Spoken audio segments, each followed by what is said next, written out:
Top story this evening. The leaders of South Korea, the United States, and Japan have pledged to keep the heat on North Korea following its recent missile launch. The three sides released a joint statement on Friday following their talks the day before on the sidelines of the G20 summit in Hamburg. Hwang Ho-jun has the details. Citing what they called an unprecedented launch of a long-range missile, the leaders of South Korea, the United States, and Japan have strongly condemned North Korea. In a joint statement released on Friday, the three sides said they will not stand idly by while North Korea threatens the international community and violates UN Security Council resolutions. The three leaders are committed to applying maximum pressure on Pyongyang so it changes its ways and refrains from provocative and threatening actions. They will also take the steps necessary to hold serious talks with the North for the regime's denuclearization.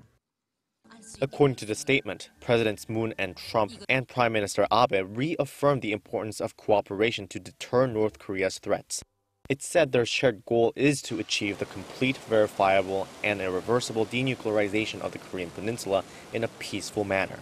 They decided to seek the early adoption of a new UN Security Council resolution with additional sanctions on North Korea, and they urged other nations to turn up economic pressure on Pyongyang.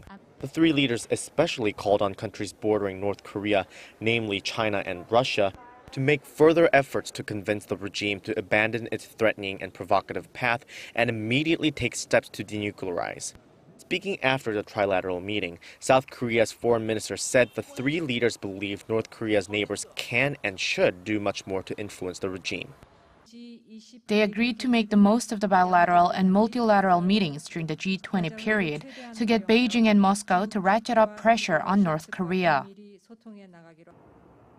The three leaders stressed they will never accept a nuclear-armed North Korea and urged Pyongyang to return to dialogue, saying Seoul, Washington, and Tokyo stand ready to offer the regime a brighter future if it chooses the right path.